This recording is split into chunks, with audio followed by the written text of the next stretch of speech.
début d'année bi moom ñàkkul ni wàllu parrainage bi daanaka c'est riche en actualité. exactement kon bàyyi naa la nga jënd sa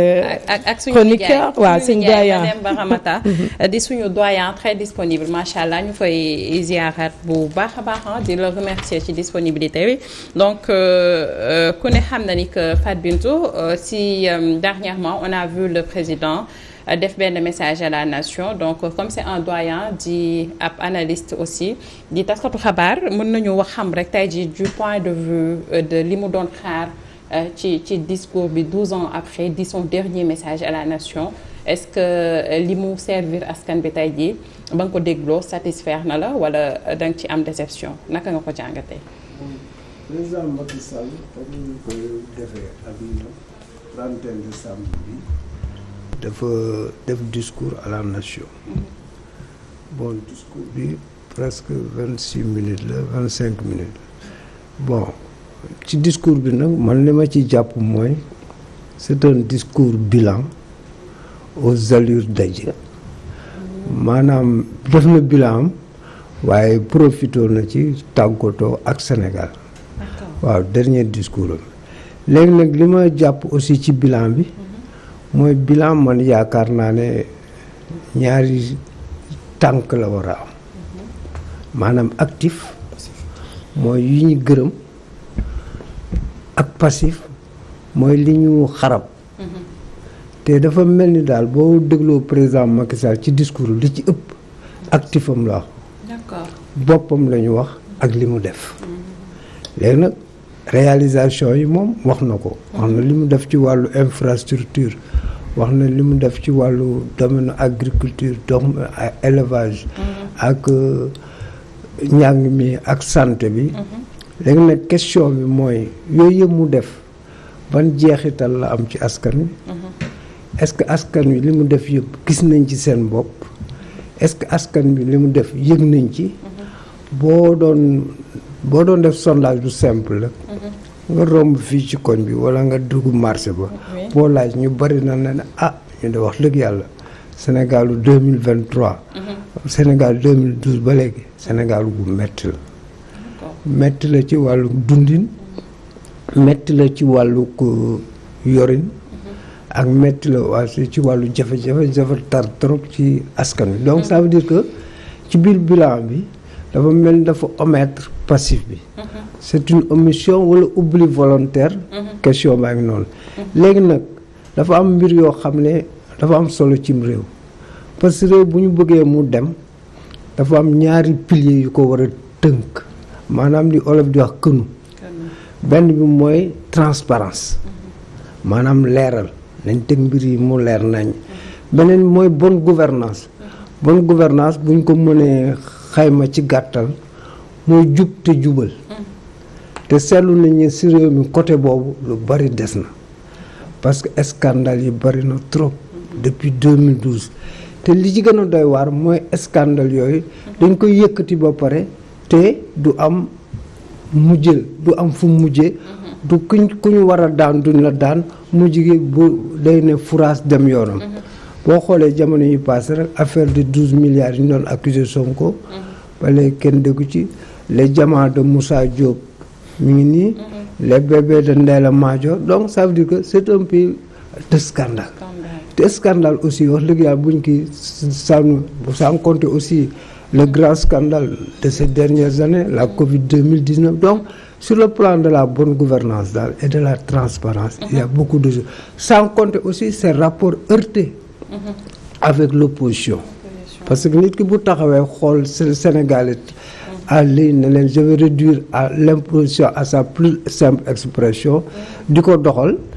am mu doon objectif ci moom te caaxaanu ci donc yooyu di indi ay jafe-jafe donc sans compter aussi li fi mës a xaw yëpp en termes de violence ak yooyu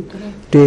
ba il n'y a pas eu de coupable. Il n'y a pas eu de coupable te bi muy wax aussi ci discours am boobu on ne sentait pas peut-être ni que jëlee na ko au sérieux parce que tey jii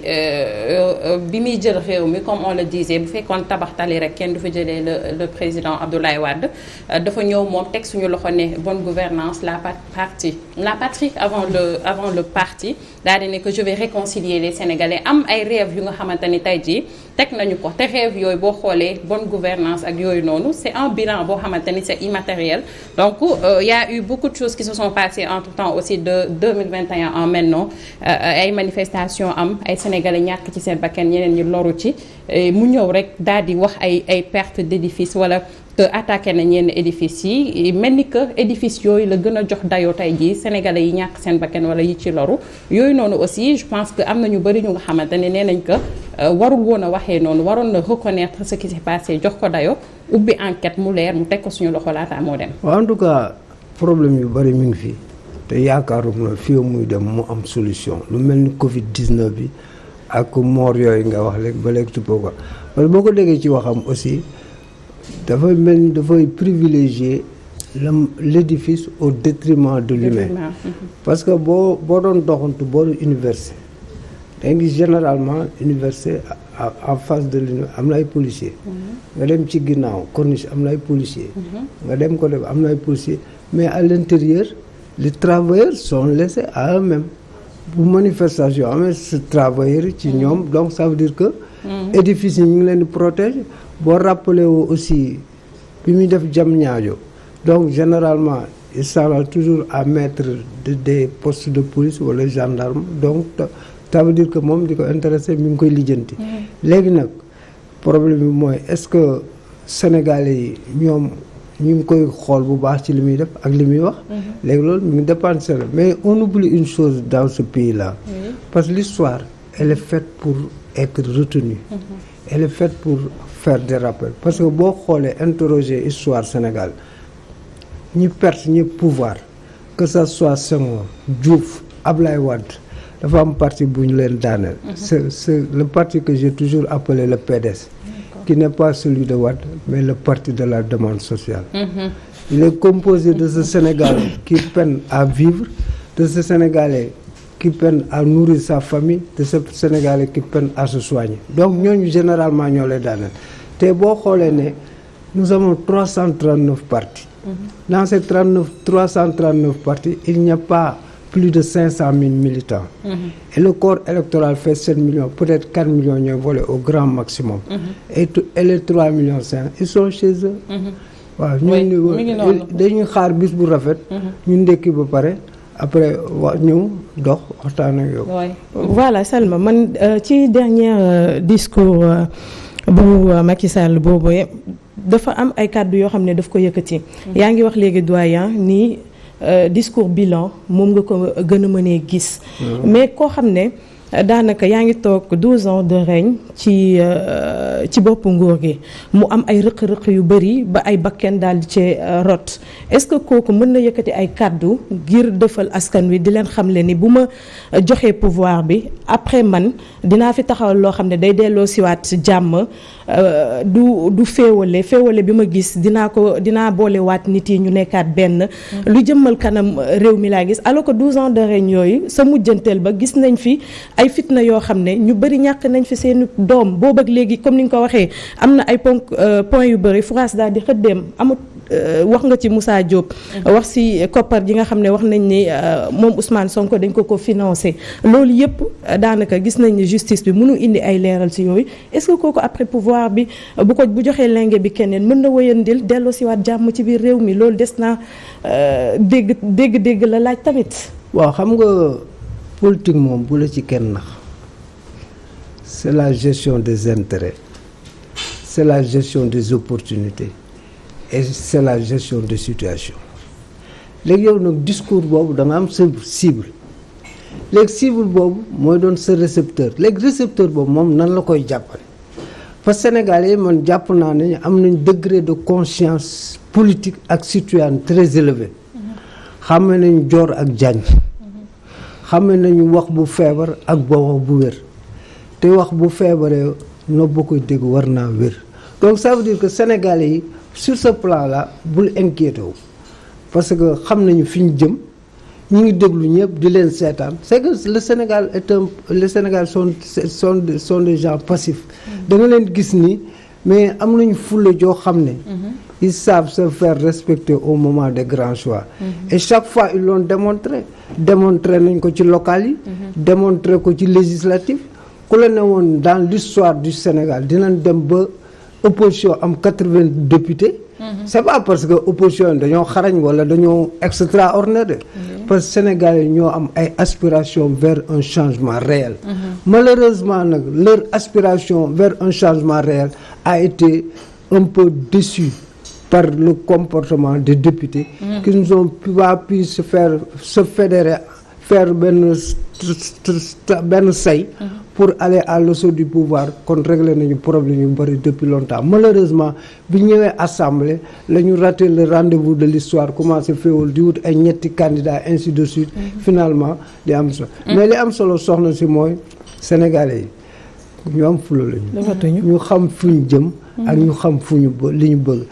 bon un homme politique bu neex nga discours un homme politique bu neex ngay wax say wax mais gars yi xamee nañ janj ak jor de mu ngi noonu en tout cas instant bi ñu ngi wax partout que nañu denc bu baax a baax ndaas fanaana yi pour le 25 février jotee rek bàcc bi mën a saf sàpp donc loolu xeetu maturité la boo xam ne mën nañ ko nemmeeku ci ñoom ci noonu aussi dañuy rester ba tey ci politique mais ci élection présidentielle yi gis nañ mandataires yi jamono ji di doxantu bu baax a baax fële ci conseil constitutionnel on avait 93 candidats mais maintenant ñu ngi gis ni que liste bi mi ngi wàññeeku parce que ñenn ñi joxewuñu caution ñeneen ñi seen parrainage xaajul sax bay mat naka nga jàngatee nu ni mel. non xam nga parrainage bi aussi war nañ ko xoolaat lu tax ñu war ko xoolaat parce que booy dem examen da nga war def dossier bu mat mais on ne peut pas permettre à des gens ñoo xam ne seen dara matul ñu ñëw di dindi foofu ay dossier di xatal yoon bi di tirage bi ñuy sonal nit ñi parce que man je ne peux pas comprendre quelqu'un à qui on demande au minimum 44 000 kii nu parrain tu nous amènes 189 moins de 200 xam kooku dafay saboter te affaire présidence affaire bu sérieux la du affaire caaxaan président moo ñaata président lañu mos am dans l'histoire du pays donc ñeenti nit ñaata millions de Sénégalais 18 millions ñeenti nit ñoo ci mës nekk président donc du affaire bu ndaw du affaire xale du affaire caaxaan dañ ko war a jël au sérieux donc côté boobu war nañ ko xoolaat bu baax parce que nit ku ñëw ak say 189 pare yow da nga yabaate te déposé wuñu am na ñoo xam ne déposé wuñu sa caution déposé caution donc ñu yëpp ay caaxaan il faut ñu régler maintenant au-delà de ça que retenir de ce parrainage il y a de grands ténors qui ont été recalés waaw ça il faut le retenir comme Hadjibou Soumaré Cheikh Tidiane Gadio ak Cheikh Bamba Dièye Mary Teuw Niane ak kan encore waaye en tout cas ak kii Alioune Sarr mais le fait marquant c'est que bon duñu ay grand duñu ay ténor mais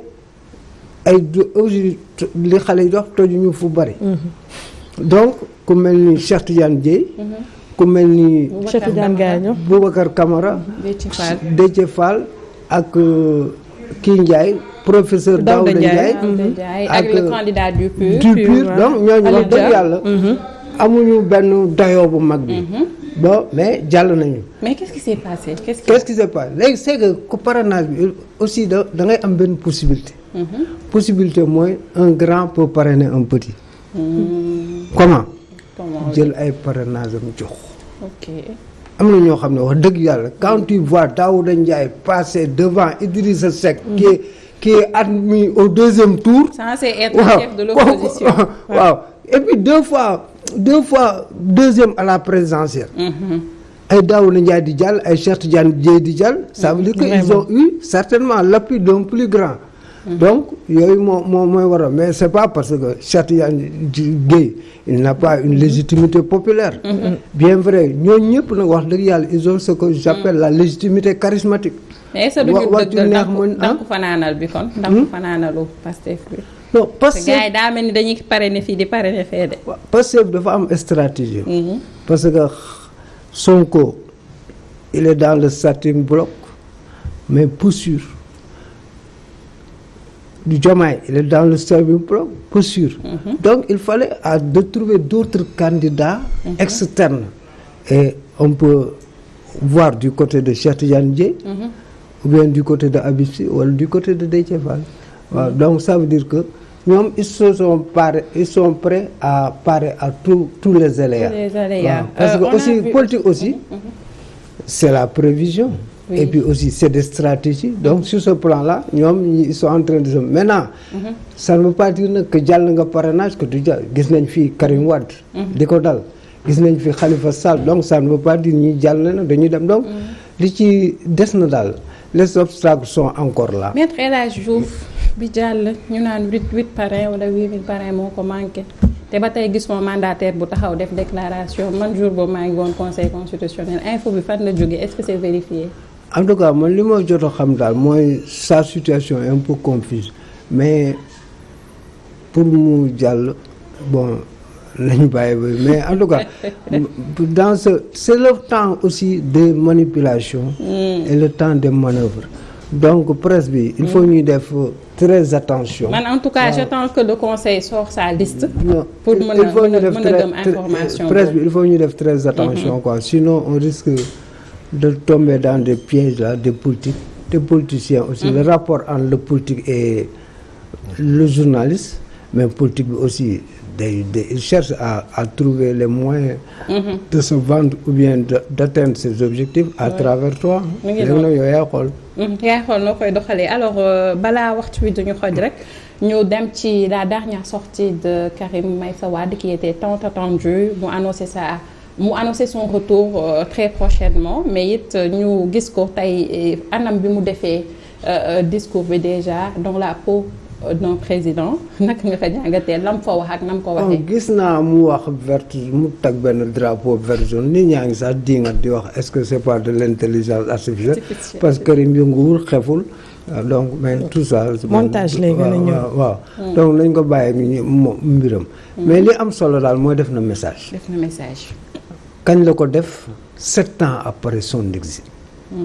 7 ans juróom-ñaari at ni Karim waxul. ndax dañ ko tere woon wax. Karim voyagé wul génnul ndax dañ ko tere woon dem dëkku baayam bi ñuy wax Sénégal ndax dañ ko tere dem dëkku waajur wu juróom bi ñu doon wax ki donc ça veut dire que ci loolu ñun on attendait de Karim. Karim wax nañu il s'est apitoyé sur son sort. wax nañ di ko naqari. exilé nañ ko wax nañu kii nangam ak nangam mais ñun on attendait de que bon man dès la première phrase j'ai eu un problème avec Karim. Parce que mu ne ma j'ai été contraint première phrase bi de quitter cette terre natale que j'aime xam am na lu mu wax daal cette terre natale quoi pendant mais Karim est né à Paris. La terre natale ñu waaw bon buñ dee tubaab rek la ñuy làkk. Terre natale mooy là où tu es né. Karim n'est pas né au Sénégal il est né à Paris en septembre 1968 donc faut terre natale. Est-ce que bëggul wax ni que sans genre même s'il est né là-bas c'est un Sénégalais. waaw Sénégalais mën nañu j'ai été contraint de quitter pendant 7 ans ce Sénégal que j'aime tant. léegi nag au-delà de ça am na aussi leneen lu ma gis. parce que il y a des questions qui ne sont pas encore élucidées. benn bu njëkk bi mooy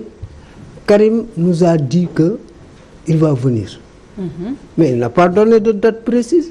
ñu lay xaar depuis 7 ans. dañuy wax date tel jour dinaa ñëw wala tel mois au moins. waxuñu ne day ñëw janvier waxuñu ne day ñëw février. waxuñu là bientôt mooy première affaire. beneen mbir mi aussi j'attendais que Karim nous parle de sa double nationalité. qui est agité. waaw boobu doon naa xaar ci moom waxul boobu beneen bi aussi j'attendais que Karim nous parle de 138 milliards. parce que lu ndaw et puis léegi dafa am ce qu'on appelle attestation sur l'honneur. J'atteste sur l'honneur que je ne dois rien à l'État du Sénégal. Karim ne peut pas dire ça. quittance fiscale. non léegi dañu supprimer quittance fiscale léegi da ngay def attestation sur l'honneur da nga j'atteste sur l'honneur que je ne dois rien à l'État du Sénégal. Donc Karim ne peut pas dire ça. tous les Sénégalais savent que Karim doit quelque chose à l'État du Sénégal. beneen mbir bi aussi Karim dégg na olof. moo 10 c'est proche. est-ce que dégg na olof non 10 c'est proche dégg nga lu mu wax 10 c'est proche. mais c'était l'occasion de nous prouver ça. oui. dañu man déwénati daal laa dégg mënoon nañ teg sax baal leen ma ak nangam léegi mu ñëw xam na moon naa leen. au moins sax ñu ne kii dégg na mais on l'a jamais entendu parler wolof. Tu veux conquérir ce pays sans parler la langue la plus parlée dans ce Sénégal. kooku beneen affaire la. beneen mbir mi aussi apparemment Karim dafa mel ni il veut qu'on lui donne le pouvoir sur un plateau d'argent. parce que toog 7 ans tu n'as pas fait signe de vie ñëwuloo Sénégal ñëw toog ñëw ñu jox la pouvoir loolu dina yomb na loolu de. du yombee waaw noonu. et puis xam nga dans la vie. chacun de nous a sa propre histoire. mais moom dafa war a construire son histoire. qui est différente de celle de son père. son père ñëpp xam ne gaynde la. son père ñëpp xam ne il aimait tant le Sénégal. son père ñëpp xam ne il n'a pas ramassé le pouvoir. négocié wu ko. daf ko xeex pendant 26 ans. donc c'est ça. c'est des combats qu'il doit mener mais malheureusement. en tout cas nañ xaar ba di ñëw ba léegi aussi éclairé wuñu sur ce qui s'est passé avec lui dans l'affaire de sa libération. Parce que dans toutes les juridictions du monde, il n'existe pas une juridiction où le gracié n'est pas libre de parole et de mouvement. Et puis pendant 7 ans, Karim n'est pas libre de parole et de mouvement. Et puis waxul ni que sama exil jeex na prendra presque fin. Presque. Touche à sa fin. Touche, voilà. La fin, c'est quand? Donc il y a tellement de zones d'ombre dans son discours. Ça veut dire que discours boobu noonu wala sortie boobu warul mën a remobiliser xëy na les troupes au sein du Parti démocratique sénégalais parce que dem Adjikouna def na benn tour ci seen siège mais non du yomb de parce que il faudrait quand même parce que mais yóbbante galgal ubbiwul lam et puis on ne peut pas faire la politique par procuration da ngay ñëw ci réew mi koy xeex gars yi sànn la ay lacrymogène nga nooy ci affaire yi daf cee baax de. oui en tout cas mi ngi noonu Faby je pense que ponk yooyu la ñu préparé woon pour waxtaan ci ak le doyen. Salma la guerrière rafetina. déggoo ma de. la guerrière Salma la guerrière. dañ ne Zeyna la guerrière mais elle c'est Salma la guerrière. waaw duma la faale. fulla ak fayda bi muy fës saa su nekk. waaye dafa bokk ci moom du. luy wane nii dafa dëgër. mais dafa doon jigéen boo xam ne dafa dëggu. son père nous qui avons grandi sous l'ombre de son père. exactement. gis nga macha allah wax na ma lu ma xamuloon. wallaay. doyen merci beaucoup ñu ngi lay sant di la gërëm ci teewaayu bi. daanaka kàddu yi rafetati na. macha allah Salma kon di la jaajëfal xooxandong dafa mel ni ñu ngi may xamal ni simili yi ñu desee bëreetul équipe petit déj mi ngi